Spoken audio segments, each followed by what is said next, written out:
이번 달 16일 열리는 재보궐선거는 여야 대표의 리더십이 걸린 만큼 여야 지도부가 총력전을 펼치고 있습니다.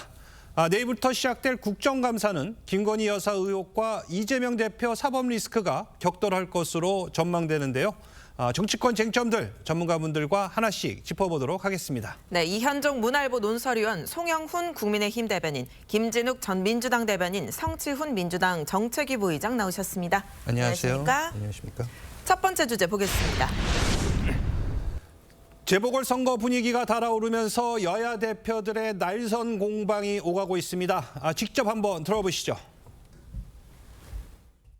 선거를 기다릴 정도가 못 될 만큼 심각하다. 그러면 도중이라도 끌어내리는 것, 이게 바로 민주주의고 이게 바로 대의 정치 아니겠습니까, 여러분? 정신을 못 차리고 있으니 이번에 2차 정권 심판을 확실하게 해 주셔야 합니다.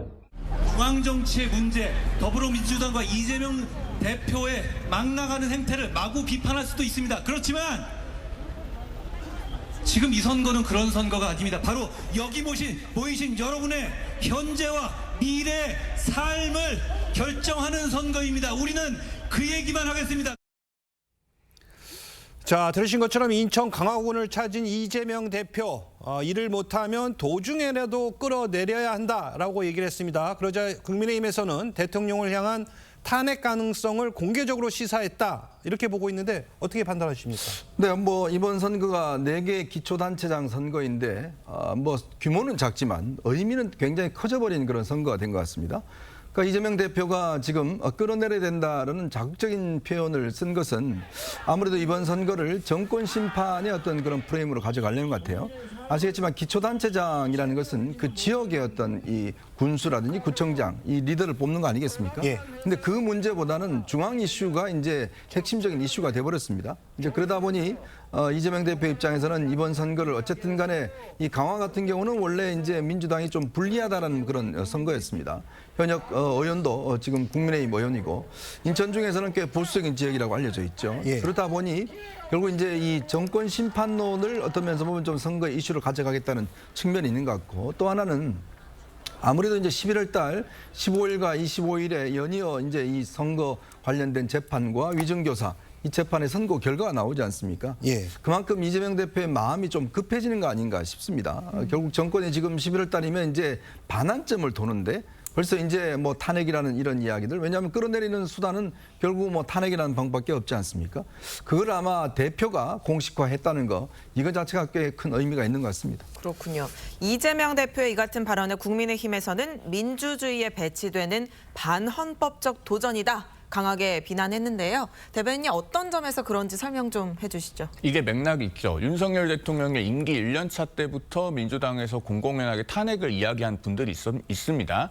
그 말들이 점점 과격해지면서 이제는 이재명 대표가 중간에라도 끌어내려야 된다, 이런 발언을 공공연하게 하는 지점까지 이른 겁니다. 그런데 우리 헌법상 대통령의 임기는 엄연히 5년입니다. 우리 국민은 5년 임기의 대통령을 선출했고 그 임기를 마친 다음에 평가를 받아서 정권 재창출하거나 정권 교체를 하거나 그것은 국민들께서 결단을 하시는 겁니다. 문재인 대통령이 잘 못했기 때문에 5년 만에 정권 교체된 것 아니겠습니까? 그런 것이 우리 헌법이 상정한 바인데 지금 이재명 대표는 중간에라도 끌어내려야 된다. 이것은 다음 달에 지금 이재명 대표 1심 선고가 2가지가 예정되어 있지 않습니까? 위증교사와 선거법 위반 재판. 그런 것들 때문에 점점 마음이 조급해지니까 이제는 반헌법적인 발언도 아무렇게나 마구 하고 있는 것이다, 이렇게 저희는 봅니다. 이 지점에서 하나 민주당에 질문을 드리고 싶은 것이, 이재명 대표처럼 이렇게 국회의원 임기 중에 계속 재판받으러 다니고 그다음에 그 당은 당 대표의 방탄을 위해서 검사 탄핵이니 청문회니 이런 입법 권력들을 남용하고 있을 때 그런 국회의원들은 누가 끌어내립니까? 임기 4년이 보장되어 있으니까 아무도 끌어내리지 못하죠. 그런 점을 민주당에서도 한번 스스로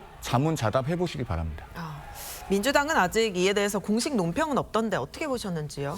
글쎄요, 이 부분에 대해서 지금 국민의힘에서는 자라보고 놀란 것은 소뚜껑 보고 놀란다, 이런 식의 표현으로 제가 좀 답을 좀 드려야 될 것 같은데, 과거에 지금 그 이재명 대표가 이 어제 연설 유세 현장에서 말씀하신 중에 단 하나의 탄핵이라는 단어가 들어있는 적이 있습니까? 거기에 윤석열 대통령이라는 걸 언급한 적이 있나요? 그렇지 않거든요.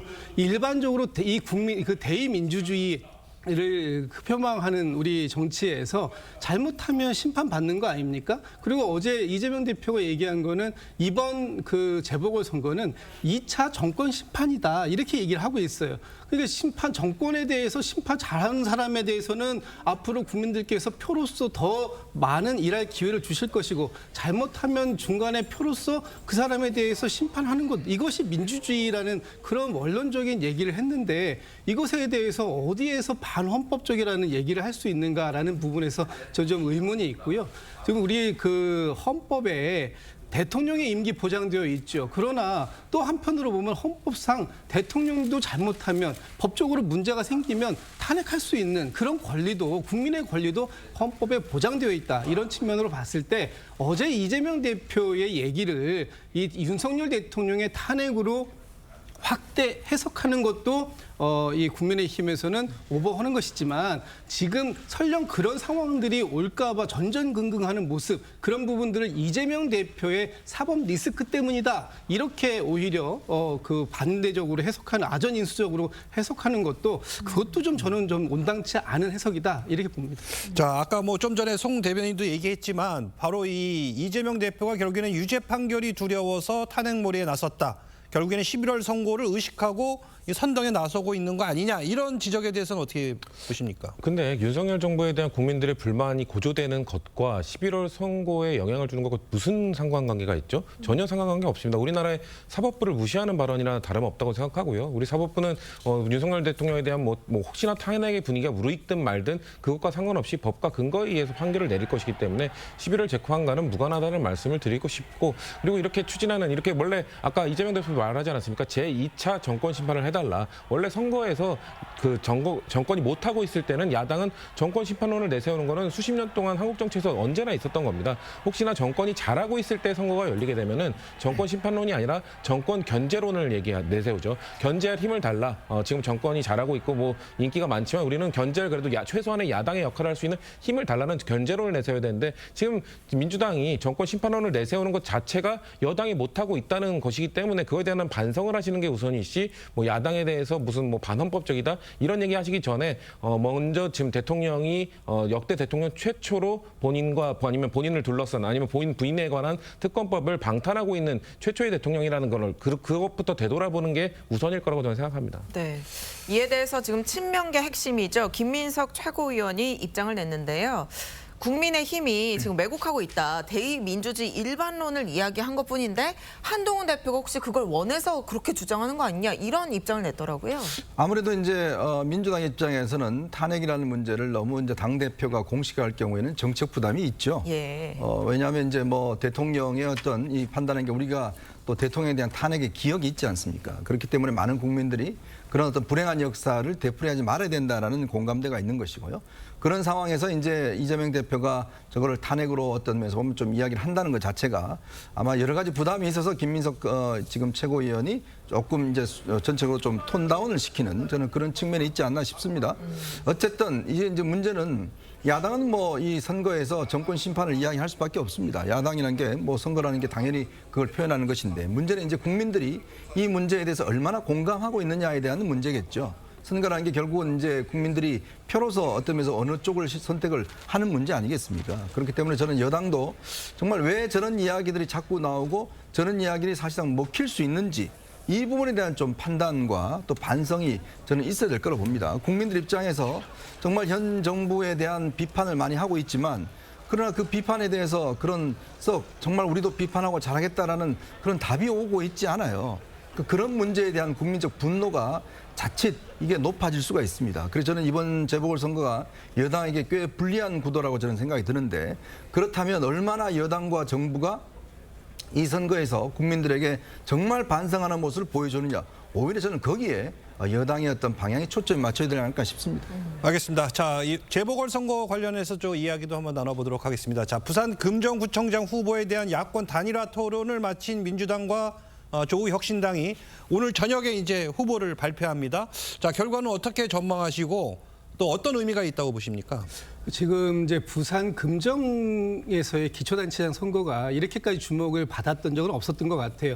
그런데 이번에 굉장히 중요한 것이 이제 그 4개의 선거구 중에 부산에서 지난 4월 총선에서 저희가 민주당 입장에서 보면 부산에서는 18석 중에 1석밖에 못 가져온 그런 굉장히 좀 어려웠던 지역입니다. 그런 지역에서 이번에 지금 나오고 있는 여론조사 결과들을 보면 저희 단일화를 한다고 한다면 야권 단일화가 된다면 상당히 초박빙의 승부를 펼칠 수 있는 그런 의미가 있는 지역으로 지금 대두가 됐다. 그런 면에서 봤을 때 오늘 오후 5시에 여론조사 결과가 나와서 최종적인 후보 단일화가 이제 결정될 것 같은데요. 어느 쪽이 될지는 아직은 잘 모르겠습니다. 어제 그 토론회 이후에 어제 오늘 이틀 동안 조사한 여론조사 결과를 가지고 이제 결정이 될 텐데 저희 민주당 쪽에서는 뭐 민주당의 김경지 후보가 좀 단일 후보 쪽으로 단일화가 되는 것을 좀 기대하고 있습니다만 결과는 이따 보면 될 것 같고요. 이 부분에서 가장 중요한 핵심이 이런 것 같습니다. 부산에서 보수의 아성 지역이라고 하는 부산에서 만약에 이번 재보궐선거에서 민주당이나 야권 단일 후보가 승리하게 된다면 아마도 그 지금의 윤석열 정부에 대해서 굉장히 큰 정권 심판론이 한 번 더 불었다라는 의미도 있을 것이고 또 한동훈 대표가 지금 1박 2일 동안 내려가 있다라는 것 자체가 이미 이 지역의 승부가 상당히 박빙 승부로 펼쳐지고 있는 지역인데 여기에서 만약에 야권 단일 후보가 승리하게 된다면 한동훈 대표의 리더십에도 상당히 좀 충격을 줄 수 있는 그런 상황이 아닐까 싶습니다. 네, 오후 5시에 발표가 됩니다. 그런데 이 선거가 비단 부산의 선거 하나만뿐 아니라 어느 당의 후보로 확정되느냐, 민주당이냐, 조국혁신당이냐가 야권 내 누가 주도권을 쥐느냐 여기에도 영향을 미칠 수 있을 것 같은데요. 뭐 주도권이 바뀔 것 같지는 않고요. 혹시나 조국혁신당에 좋은 결과가 있다 하더라도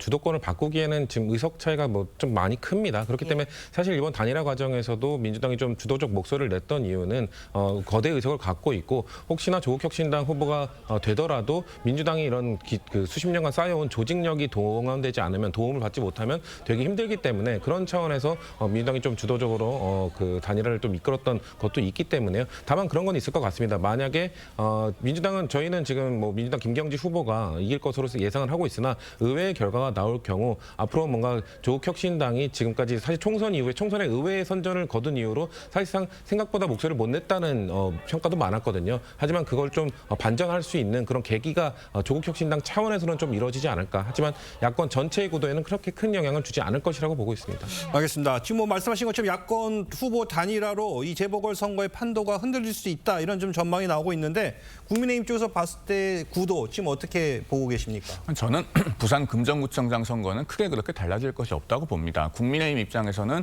단일화가 되든 되지 않든 처음부터 끝까지 낮은 자세로 겸손하게 유권자들의 선택을 구하는 그 전략에는 달라질 것이 없다고 보고요.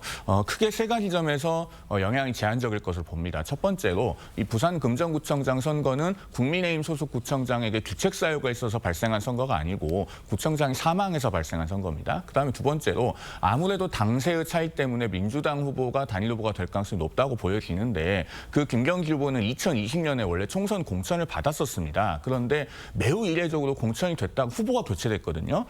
모종의 사유로 민주당 지도부가 그렇게 판단을 해서 국제신문 사장 출신 후보로 교체가 된 적이 있습니다. 그런데 민주당이 원래 그렇게 후보 교체를 잘 하지 않아요. 이번 총선에서도 양문석 의원이나 김준혁 의원도 끝까지 그대로 공천이 유지되지 않았습니까? 그런 점에서 그 단일화가 되더라도 시너지 효과가 제한적일 것이다 이렇게 보여지고 그다음에 세 번째로 조국혁신당 지지층이 그대로 흡수될 것인지 사실 저는 그것도 의문입니다. 왜냐하면 이 류재성 후보 같은 경우에 조국혁신당이 애초부터 영광군수 선거에만 목표를 두고 있었기 때문에 처음부터 버리는 카드가 아니었냐, 즉 사석 작전이 아니었냐 이런 관측들이 있는데 만약에 그렇다고 한다면은 그 조국혁신당 지지층의 마음을 민주당에서 오롯이 흡수하기도 어려울 것이다. 그래서 효과는 제한적일 것으로 보고 있습니다. 그렇군요. 이 민주당과 조국혁신당의 후보 단일화 움직임에 대해서 국민의힘 한동훈 대표는 정치적 야합이라고 직격했습니다. 들어보겠습니다. 지금 더불어민주당과 조국당은 또 중앙정치에서나 자기들이 해온 정치적인 야합을 하기 위해서 이 아름다운 땅 금정에서 무슨 단일화 쇼를 하려고 합니다. 여러분, 그러나 그런 게 먹히는 곳이 있고 먹히지 않는 곳이 있습니다. 여러분, 금정은 그런 잔기술이 먹히는 곳이 아닙니다. 자, 보신 것처럼 오늘 한동훈 대표는 이번 재보궐선거는 중앙의 정쟁을 끌어들이는 선거가 아니다. 그러니까 지역에 일할 일꾼을 뽑는 거다. 이렇게 하면서 다시 한번 야권 후보 단일화 움직임을 비판했어요. 뭐 원론적인 이야기죠. 아무래도 이제 선거라는 게 기초단체장은 그 지역의 어떤 리더를 뽑는 것인데 지금 너무 중앙 정치의 어떤 개입이 과열이 되다 보니까 결국은 이게 구청장 후보도 지금 후보 단일화가 이루어지는 이런 이제 상황이 벌어졌지 않습니까? 근데 이제 아마 한동훈 대표 입장에서는 아마 지난번 이제 이 국민의힘이 당시 지방선거, 재보궐선거를 승리하고 난 다음에 강서구청장 보궐선거를 패배했잖아요. 예. 그러니까 그런 어떤 기억들, 특히 지금 상황을 보면 정부에 대한 지지도가 꽤 낮습니다. 지금 윤 대통령의 지지율이 낮은 상황인데 그 어려운 상황에서 지금 이제 금정구청장 선거를 하는 거잖아요. 그러니까 한 대표가 저렇게 1박 2일로 간 이유도 그만큼 위기감이 있기 때문에 그래요. 왜냐하면 지금 후보 단일화가 되지 않으면 그나마 조금 유리한 면이 있을 텐데 단일화가 되면 이제 1대1 대결이 되지 않습니까? 예. 그러면 국민의힘도 안심할 수 있는 상황이 아닙니다. 자, 그리고 또 이번 재보궐선거라는 게 투표율이 굉장히 낮을 수 있습니다. 그러니까 얼마만큼 동원할 수 있느냐, 또 얼마만큼 적극적인 투표층들이 나올 수 있느냐. 근데 문제는 뭐냐면 지금 여권 지지자 입장에서는 정말 적극적으로 나가서 이 정부를 뭔가 어떤 면에서 보면 좀 보호하고 해야 될 필요성을 제기해주고 있는가에 대한 문제일 거예요. 왜냐하면 그거는 지금 정부가 해야 될 일인데, 대통령실이 해야 될 일인데 지금 전혀 뭐 손을 놓고 있지 않습니까? 특히 김건희 여사 문제와 관련해서 일체의 어떤 뭐 행동이나 이런 게 취하다 보니까 한 대표 입장에서는 굉장히 속이 탈 겁니다. 뭔가 선거라는 게 그런 국민적 전체 이슈가 좌우되는 문제인데 대표가 가서 열심히 지금 뭐 선거운동을 하고 있지만 그러나 뭐 대통령실은 그냥 수수방관하고 있고 또 끝나고 나면 뭐 대표 만약에 선거가 진다 그러면 또 대표 당신 책임이야. 뭐 이렇게 할 수 있는 지금 분위기도 있다는 것 같고 그런 면에서는 결국 이제 유권자들에게 이 선거가 한편으로는 이 지역에 대한 또 선거이기도 하지만 또 한편으로는 현재 한동훈 체제를 유지하기 위한 또 하나의 어떤 정책 의미도 있는 게 아니냐. 이제 이런 부분들을 아마 강조할 가능성이 높아 보입니다. 알겠습니다. 다음 주제로 가보도록 하겠습니다. 22대 국회 첫 국정감사가 하루 앞으로 다가오면서 여야 간 팽팽한 긴장감이 고조되고 있습니다. 여야 관련 발언부터 들어보시죠. 민주당은 이번 국감을 끝장 국감으로 만들겠습니다. 특히 김건희 국정농단 의혹에 대해선 운영위, 법사위, 행안위, 국토위, 국방위 등에서 전방위적 압박 국감을 진행하겠습니다. 이번 국정감사는 야당은 아마 정쟁 이슈를 집중적으로 제기할 것으로 예상됩니다. 하지만 우리는 책임 있는 집권 여당으로서 민생 국감을 지향을 하면서 집중적으로 각종 민생 관련 이슈를 점검하고 자, 들으신 것처럼 민주당 박찬대 원내대표는 끝장 국감을 만들겠다 이렇게 얘기를 했고요. 추경호 원내대표는 민생 국감을 지향하겠다 이렇게 얘기했는데 일단 어떻게 들으셨습니까? 대변인. 일단 그 국정감사라고 하는 것은요, 말 그대로 국정, 그러니까 정부가 어떻게 그 국정을 운영했는지, 특히 행정부가 그 사무를 제대로 했는지를 입법부가 감사하는 것 아니겠습니까? 그런데 지금 박찬대 원내대표가 뭐 끝장 국감 운운하는 것들은 사실은 이 국감을 또다시 정쟁화하겠다는 의도가 대단히 다분해 보입니다. 특히 이제 뭐 김건희 여사 관련돼서 증인을 굉장히 집중적으로 채택을 했다고 하는데, 자, 정치를 볼 때 우리가 그 프레임 안에 들어와 있지 않은 것들을 유심히 볼 필요가 있습니다. 국민의힘에서 이번에 법사위에 39명가량의 증인을 신청했는데 채택이 안 됐거든요. 그중에 누가 있냐? 권순일 전 대법관이 있습니다. 이번에 그 국회 법사위 청문회에서 그 이화영 씨가 본인의 변호인과 접견할 당시에 녹취록이 공개가 됐지 않습니까? 거기에서 무죄 재판 거래라고 하는 단어가 등장하는데 그 권순일 전 대법관은 지금 국회 법사위에서 증인으로 채택도 안 해주고 또 민주당은 과거에 한번 특검법 발의를 했다가 폐기가 됐던 대장동 50억 클럽 특검법 같은 것은 두 번 다시 발의를 하지 않아요. 그러면서 특정한 사안에만 이렇게 매몰이 돼서 해서 국감을 정쟁화하려고 하는데 그러거나 말거나 관계없이 국민의힘은 그 민생에 집중하는 국감을 하겠다 그런 말씀을 드립니다. 네. 자, 하지만 뭐 이번 국감은 정쟁 국감이 될 가능성이 크다 이렇게 예상들 하고 있는데 어떻게 보십니까? 뭐 정쟁 국감일지는 모르겠습니다. 뭐 그건 국민들께서 평가하시는 거죠. 지금 좀 전에 저기 송영훈 대변인께서 말씀 잘 주셨어요. 그 야당이 그 지난 1년 동안에 행정부가 어떻게 나라 살림을 챙겨왔는가 하는 부분들을 감시하는 것이 그런 것이 국감 아니겠습니까? 그 국감 현장에서 얘기를 하는데 김건희 여사와 관련된 부분들이 정쟁이냐 그렇지 않습니다. 예를 들면은 이 지금 김건희 여사가 지금 살고 계시는 곳이 어디입니까? 관저 아니겠습니까? 윤석열 대통령하고 같이 살고 계시죠. 예. 관저로 이전하는 과정 속에서 나왔던 많은 문제 제기들이 있었습니다. 그 부분에 대해서 감사원에서 일전에 감사 발표를 했죠. 그런데 그 감사원의 감사 발표가 상당히 소극적이었고 문제가 많다 하는 부분에 대해서 이번 국정감사에서 문제 제기를 하는 거예요.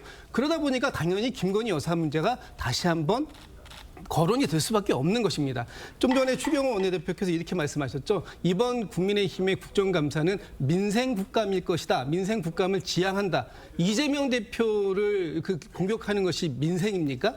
지금 누가 누구에게 이런 정쟁을 얘기할 수 있는지 저는 좀 그 부분에 대해서는 국민 여러분들께서 이번 국감을 좀 잘 지켜보시고 판단해 주시리라 저는 그렇게 기대하고 있습니다. 네.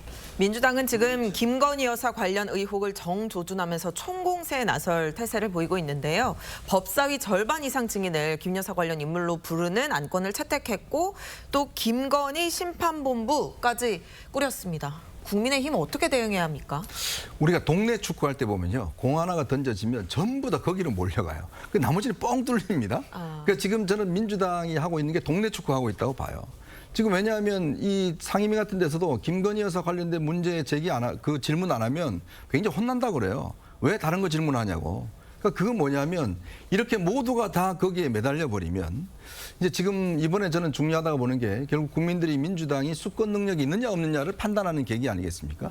그리고 이거를 김건희 여사를 공격한다고 정부를 공격하는 게 아니라 실제 다양한 어떤 정부의 일이나 이런 것들을 지적하고 함으로 인해서 실제 그것이 더 효과가 있는 것인데 오히려 지금 모두가 다 그냥 무조건 김건희 여사 공격 이렇게 되다 보면 전부 다 몰려가서 자칫 자중질환이 일어날 수 있어요.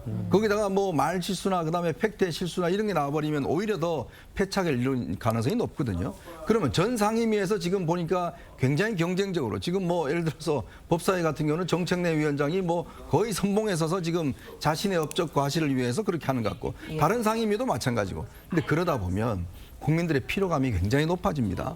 자, 그렇기 때문에 저는 지금 이 민주당이 가지고 있는 이 국감 전략 자체가 오히려 자칫하면 자책골이 될 수가 있다. 한쪽으로 상당히 몰려가다 보면 반대해서 골을 먹을 수가 있는 거예요. 그리고 또 국민의힘 같은 경우도 오히려 민생 국감 한다고 정부를 보호해 줄 것이 아니라 더 정부를 정확하게 지적하고 문제 지적한다 그러면 오히려 그게 국민들의 눈에는 더 여당다워지는 그런 측면이 있는 거거든요. 그렇기 때문에 저는 민주당이 저렇게 말로 무조건 전부 다 전원 공격하다가는 뒷공간이 다 빌 수가 있습니다. 알겠습니다. 자, 그런가 하면 또 일각에서는 국민의힘은 11월 위기설이 제기되는 이재명 대표의 사법 리스크를 집중 공략할 것으로 그렇게 전망하고 있는데 민주당에 대해서 이에 대한 대책은 어떻게 마련하고 계십니까? 글쎄요. 그렇게 나온다고 국민들이 뭐 새롭게 느끼실 게 있을까요? 이재명 대표의 사법 리스크는 전혀 새로운 게 아니고요. 그리고 이제 이미 사법부의 시간으로 넘어갔습니다. 그리고 11월에 15일, 25일 두 건의 재판 같은 경우는 이미 검찰의 손을 떠나서 결심 공판도 끝났고 이제 법원의 손에 맡겨진 상태 아닙니까? 이런 상황에서 이 재판과 관련된 뭔가 이야기들을 국정감사에서 한다? 사법부에 대한 압력으로 작용할 수도 있는 것이고요. 그렇기 때문에 매우 부적절한 것이라는 말씀을 드리고 그 민주당에서 김건희 여사와 관련된 얘기에 집중한다고 해서 굳이 맞불 성격으로 이재명 대표에 대한 이야기를 꺼낸다? 국민들이 보시기에 매우 궁색해 보일 거라고 생각합니다. 왜냐하면 김건희 여사와 관련돼서는 전방위적으로 모든 상임위에서 건드릴 수밖에 없는 것이 의혹들이 너무 많아요. 도이치모터스 주가 조작 의혹부터 해서 아까 말씀하신 뭐 관사 이전 의혹, 공천 개입 의혹, 양평 고속도로 의혹 모든 상임위에서 건드리지 못할 못할 정도로 너무 많은 의혹들을 김건희 여사가 이렇게 제공을 했는데 이거에 대해서 사실 제가 아까 말씀드린 것처럼 사법부로 넘어가지 못하는 뭔가 계속 방탄에 의해서 사법부로 넘어가지 못하고 법원의 심판을 받지 못하는 이런 상황에 처해 있기 때문에 민주당에서는 그렇기 때문에 정쟁을 하기 위한 정쟁이 아니라 김건희 여사에 대한 의혹이 너무 많기 때문에 하는 건데 굳이 이거에 맞불 성격으로 이재명 대표에 대한 그걸 굳이 국감에서 꺼낸다? 저는 오히려 민심의 역풍을 맞을 거라고 생각합니다. 네. 민주당은 이르면 다음 달 초쯤 세 번째 김건희 여사 특검법을 발의한다는 계획입니다. 국민의힘은 단일 대우 유지에는 문제가 없다는 입장을 보이고 있는데요. 여야 목소리 들어보겠습니다. 전반적으로는 우리 당의 단일 대우 유지에는 큰 문제 없다 이렇게 생각하고 여전히 우리 국민의힘 의원들이 현재 더 강하게 결속하고 있고 앞으로도 그 대열에는 전혀 변화 걱정이 없다 이렇게 생각합니다.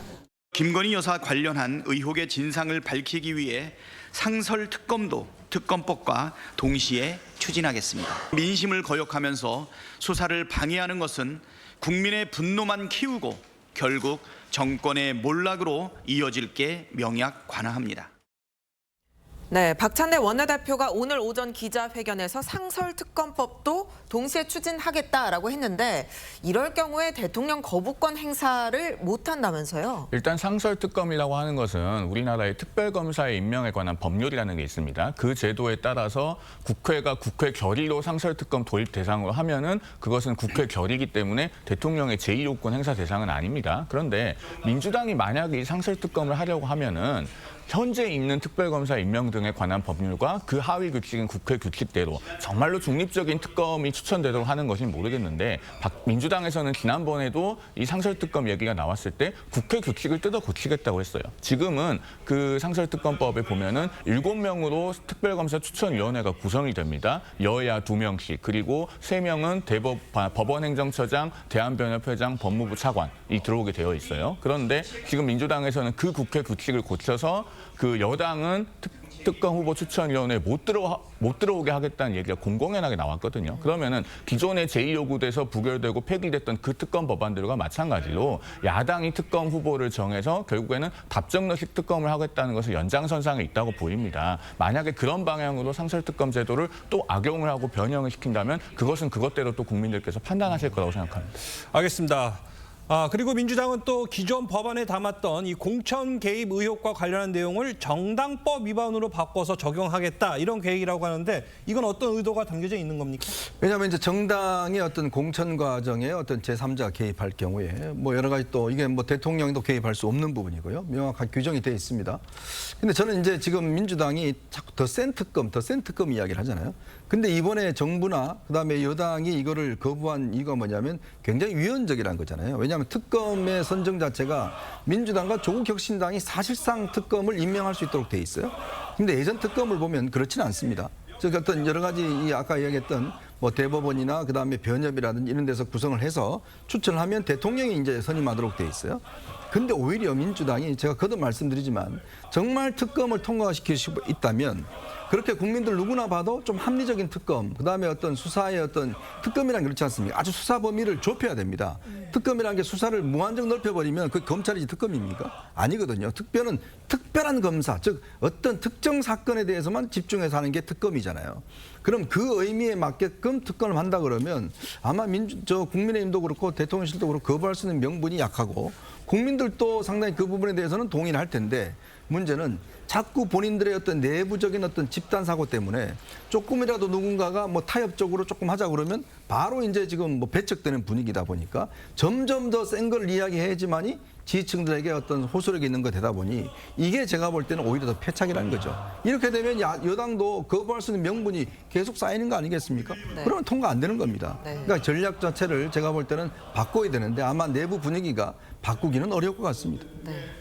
국민의힘은 야당이 몇 번 더 시도하든 극복할 수 있다. 단일 대우가 유지될 거다. 이렇게 추경호 원내대표가 말했는데 그제 국회 본회의에서 나온 내표의 이탈표. 겉으로는 그렇게 말하지만 속으로는 내표에 대해서 굉장히 많이 고민을 하고 있을 것 같거든요. 국이 무너지는 것은 그 바늘구멍 하나에서 시작합니다.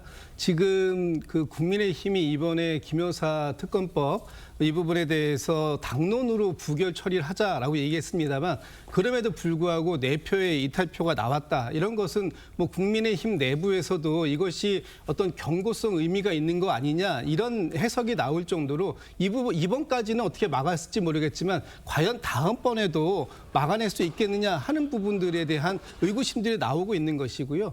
지금 이제 가장 그 국민의힘에서 경계하는 부분이 김여사 특검법 또는 최혜병 특검법이 이것이 탄핵의 어떤 단초가 되지 않겠는가. 그래서 공멸의 길로 가는 것이 아니겠는가 하는 부분 때문에 그 반대표를 던질 수밖에 없는 그런 상황인데 이 부분에 있어서 김건희 여사의 특검법만 놓고 얘기해봐도 이것이 김건희 여사에게는 어떤 그 불리한 측면이 있을 수 있지만 윤석열 대통령과 아무 관계가 없는 사안이다라고 선이 그어진다면 굳이 김건희 여사에 대한 특검법을 반대해야 할 이유가 지금처럼 이렇게 강력하게 있을까라는 측면에서 봤을 때 과거 역대 대통령들도 본인의 가족들에 대한 부분에 있어서 특검을 수용한 부분이 비록 그 가족에게 어떤 불리한 측면이 있다 하더라도 그것을 통해서 대통령직을 잃는 그런 상황이 오지 않을 거라는 확신이 있기 때문에 그런 것들을 수용했다 이렇게 봐야 될 것 같고요. 이번 김건희 여사에 관련돼서도 지금 이 국민의힘의 많은 국회의원들이 헌법기관으로 언제까지 여사 방탄에 동원돼야 되느냐 하는 자괴감 저는 분명히 있을 거라고 보고 다음번엔 그런 부분들에 대한 현명한 판단들이 있을 거라고 또 기대도 하고 있습니다. 알겠습니다. 오늘 한동훈 대표는 부산에서 재보궐선거 지원 유세를 마치고 서울로 올라와 친한계 의원들과 만찬 회동을 합니다. 윤석열 대통령이 한 대표의 독대 요청을 거부하고 또 한 대표 만찬 패싱 논란까지 나온 상황에서 이렇게 친한계 의원들이 모인다? 어떤 의미가 있다고 봐야 될까요? 일단 뭐 대통령께서 만찬으로 한동훈 대표를 패싱하셨다고 생각하지는 않고요. 당 대표가 소속 국회의원들을 만나는데 뭐 어떤 특별한 이유가 있어야 되겠습니까? 오랜만에 그 많은 의원들을 만나시면서 포괄적으로 어떤 전국 현안에 대한 의견도 교환하고 또 경청하고 하는 자리가 될 것으로 생각합니다. 이것과 관련해서 어떤 무슨 뭐 소위 말하는 친한계의 세력화라든가 혹은 뭐 그 밖에 어떤 다른 정치적 의미를 과도하게 부여하는 분들이 계시는데 그냥 그 수많은 만찬 중에 하나다 이렇게 이해해 주시는 것이 적절할 것 같습니다. 알겠습니다. 네, 친한계가 본격적으로 세력화에 나서는 거 아니냐 이런 전망도 나오는데 당정 갈등이 계속될 경우 친한계와 친윤계 좀 어떻게 될 거라고 보시는지요? 글쎄요, 좀 친한계가 보이고 있는 모습에 대해서 친윤계가 계속 거부하고 그냥 외면하게 되면은 같이 동반 추락할 거라고 봅니다. 그렇기 때문에 지금 친한계가 주장하고 있는 뭐 이번에 김건희 여사 특검법과 관련된 재의결 부결을 할 때도 사실 한동훈 대표가 이 법안은 뭐 반헌법적 법안이기 때문에 당연히 부결시켜야 된다고 주장을 하면서도 뭐라고 했냐면 국민의 눈높이에 맞는 김건희 여사 그 문제와 관련된 해결법을 찾아야 된다고 얘기했거든요. 예. 그 말인즉슨 이 이후에 또 다시 뭔가 특검법이 다시 나오고 했을 때 아니면 그때까지 또 의혹이 점점 짙어졌을 때 친한계로서도 어쩔 수 없는 상황이 올 수도 있다라는 전 예고라고 봅니다. 그렇기 때문에 이런 목소리를 계속 친윤계가 외면한다. 그리고 계속해서 뭔가 그냥 한동훈 대표를 그냥 따돌리고 뭔가 패싱하고 이렇게 한다. 그러면 동반 추락할 수밖에 없죠. 지금 보수 진영 전체의 문제를 해결하기 위해서는 저는 그 크게 보면 대한민국 전체의 문제라고 생각하는데요. 그 문제 해결의 시작점은 김건희 여사 문제를 어떻게 해결할 것인가. 국민들이 생각하시기에 의혹을 해결됐다고 느끼실 때까지 어떻게 이거를 방법론을 찾을 것인가가 가장 최우선 과제이기 때문에 그건 보수 진영에서 풀어야죠. 근데 친한계, 친윤계 갈등만 하다가 이 문제를 못 푼다? 그럼 동반 침략, 동반 하락할 거라고 봅니다. 알겠습니다. 자, 그런데 오늘 윤석열 대통령이 아세안 관련 정상회의 참석을 위해 출국을 했습니다. 자, 한동훈 대표가 환송 행사에는 불참했습니다. 보궐선거 지원을 위해 부산에 있어 불참했다고는 하지만 지난번 출국 때는 한 대표가 이 환송 행사에 참석을 했었잖아요. 뭐 어떤 정치적 의미가 있다고 봐야 될까요? 글쎄 뭐 대통령 나가시는데 꼭 매번 이렇게 당대표가 나가야 되는 건 저는 별로 그렇게 적절하지는 않다고 봅니다. 더군다나 뭐 일이 없을 때는 모르겠지만 지금 중요한 선거가 있지 않습니까? 선거 운동을 제쳐두고 이 순방하는데 인사 가러 간다? 오히려 그게 이상한 거 아닌가요? 저는 뭐 적절한 행동이었다고 봅니다. 왜냐하면 이 선거라는 게 지금 당대표가 당의 어떤 중요한 방향을 결정할 수 있는 중대한 선거이기 때문에 뭐 배웅이야 다른 사람이 충분히 해도 되는 것이고 굳이 저는 뭐 이렇게 대통령이 자주 외국 나가시는데 뭐 장관들 뭐 당직자들 전부 다 나가서 도열해서 하는 거 저는 이것도 구습이라고 생각이 들어요. 이제는 좀 더 비즈니스적으로 간편한 행사를 하는 게 옳지 않는가 그런 생각이 듭니다. 알겠습니다. 다음 주제로 가보도록 하겠습니다. 문재인 전 대통령의 딸 다혜 씨가 음주운전을 하다 경찰에 적발됐습니다. 5일 오전 2시 50분쯤 이태원에서 교통사고가 났고 음주운전이 의심된다는 신고가 접수가 된 겁니다. 일단 개요를 간략하게 설명해 주시죠. 그렇습니다. 어제 새벽 2시 50분경이죠. 그 용산구에 있는 그 해밀턴 호텔 부근에서 이제 그 문다혜 씨가 운전하는 캐스퍼 승용차하고 그 택시 간의 접촉사고가 발생을 했는데 알고 보니 문다혜 씨가 당시 혈중 알코올 농도 무려 0.14%. 그러니까 면허 취소에 해당하는 굉장히 높은 수치 아니겠습니까? 그런 음주운전을 해서 이 사고가 발생했다는 겁니다. 그래서 아마도 이제 문다혜 씨는 관련된 조사를 받고 또 도로교통법상 음주운전 그리고 뭐 위험운전 치상 이런 부분까지 아마 검토가 될 것 같고요. 이 차량 자체는 과거에 이제 문재인 대통령이 그 대통령 시절 구입한 차량 아니겠습니까? 네. 광주의 그 광주 글로벌 모터스라고 이른바 광주형 일자리에 의해서 생산된 그 차량을 구매를 했는데 그것을 지금 올해 4월에 문다혜 씨가 물려받아서 타고 있다고 해요. 그러면은 문다혜 씨가 과거에 이제 그 생활비도 지원을 받고 그다음에 또 집도 바꿔가면서 살고 그다음에 또 이제 지금 말씀드린 것처럼 차량도 물려받고 태국에서 돌아온 뒤에는 뭐 관저에서 더부살이도 하고 이런 것들이 점점 이른바 경제 공동체에 부합하는 요인들이 하나 더 나온 것이 아닌가 이런 관측도 제기되고 있는 상황입니다. 알겠습니다. 과거 문재인 전 대통령은 음주운전은 삶을 무너뜨리는 행위라면서 일침을 가하기도 했었습니다. 직접 들어보시죠. 음주운전 사고는 실수가 아니라 살인 행위가 되기도 하고 다른 사람의 삶을 완전히 무너뜨리는 행위가 되기도 합니다. 이제는 음주운전을 실수로 인식하는 문화를 끝내야 할 때입니다. 초범이라 할지라도 처벌을 강화하고 사후 교육 시간을 늘리는 등 재범 방지를 위한 대책을 더욱 강화해 주기 바랍니다. 네, 당시 저 발언이 나왔던 배경을 짚어보면 2018년이었는데요. 휴가 나온 장병이 음주운전 차량에 치여서 뇌사 상태에 빠지는 큰 사고가 있었습니다.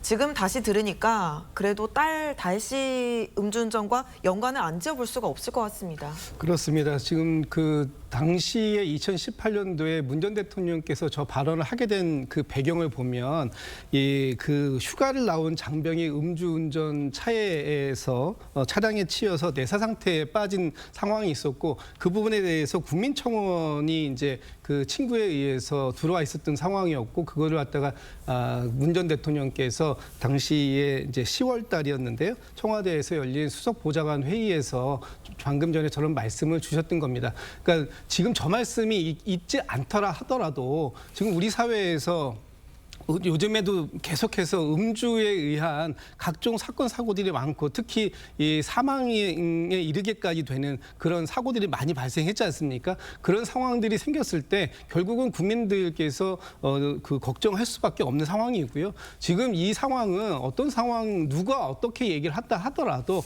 제가 볼 때는 분명히 문다혜 씨가 매우 잘못한 일이다. 그리고 결국은 본인의 잘못에 의해서 결국 과거 대통령이셨던 아버지의 이 발언까지 이렇게 소환되게 만들었던 것에 대해서는 뭐 문다혜 씨가 뭐 입이 10개라도 지금은 할 말이 없는 그런 상황일 것 같습니다. 알겠습니다.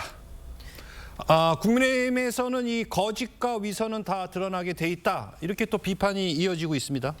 뭐 비판은 겸허하게 수용을 해야죠. 뭐 이건 변명의 여지가 없습니다. 아까 우리가 앞서 다뤘던 그 군 장병, 그래서 이른바 윤창호법이라고 하죠. 그 윤창호법을 통해서 두 번의 법 개정을 통해서 처벌 조항도 강화하고 처벌 기준, 그러니까 알코올 농도는 혈중량 알코올 농도를 0.05%에서 0.03%가 낮추는 그런 현실적인 변화도 있었고요. 그리고 정치권에서의 변화도 있었기 때문이죠. 그러니까 왜냐하면 정치권에서는 사실 지금까지도 음주운전 경력에 대해서 상당히 좀 너그러운 편입니다. 지금 양당 모두 뭐 15년 동안 2회, 3회 뭐 이 정도의 조건을 갖고 있는데요. 근데 그럼에도 불구하고 윤창호법 시행 이후에는 단 1회라도 바로 그 공천 탈락 사유가 되는 그 정도로 정치권에서도 강하게 이제 음주운전에 대해서는 변명의 여지 없이 비판을 하고 있습니다. 그렇기 때문에 지금 국민의힘이 뭐 다혜 씨의 음주운전에 대해서 비판하는 부분에 대해서 저는 뭐 우리 당 뭐 의원들이건 아니면 지도부건 아니면 지지 지지층이건 이거에 대해서는 변명의 여지 없이 겸허히 수용하면서 반성하는 모습을 보여야 된다고 생각합니다.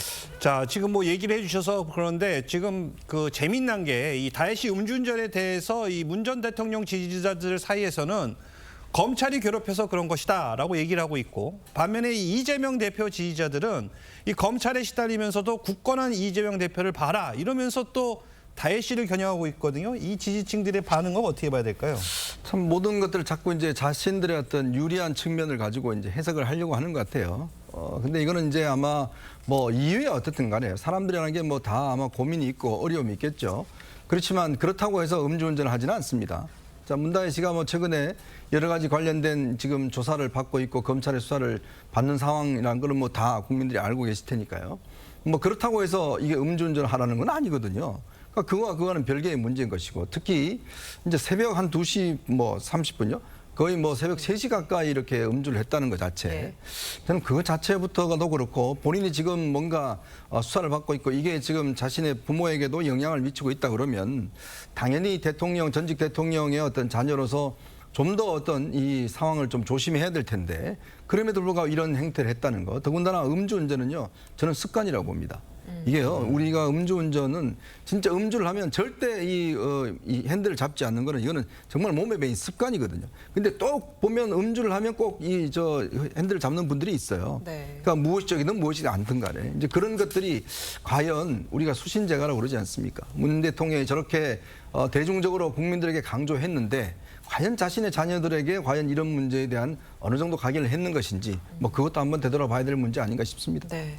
혈중 알코올 농도 0.14% 면허 취소 수준이었습니다. 경찰이 다혜씨를 입건해서 조사 중인데 앞으로 경찰 조사와 추후 절차 어떻게 진행됩니까? 알려지기로는 문다혜 씨가 내일쯤 조사를 받을 거라고 지금 언론에 보도가 되고 있습니다. 일단 문다혜 씨에게 적용될 수 있는 죄명은 도로교통법상 음주운전, 그리고 이 피해자라고 하는 택시기사가 경상을 입었다고 하니까 어쨌든 상해가 있는 것 아니겠습니까? 그렇다면은 이제 음주의 영향으로 정상적인 운전을 할 수 없는 상태에서 사고를 일으켰기 때문에 위험운전 치상죄, 이 두 가지가 검토될 수 있을 것 같습니다. 뭐 문다혜 씨가 도주를 하거나 한 것은 아니고 어쨌든 음주 측정이 됐기 때문에 사건의 조사 자체는 감명할 것으로 보이고 아마 조속한 시일 내에 이것은 기소가 되지 않을까 그렇게 예상해 봅니다. 그리고 당연히 운전면허는 취소 처분을 받을 것이고요. 네. 알겠습니다. 자, 다혜 씨는 전 남편 서모 씨의 특혜 채용 의혹으로 검찰 조사를 앞둔 상태인데 이번 음주운전 사건으로 특혜 채용 검찰 조사 뭐 약간의 차질이 빚을 수도 있겠습니다.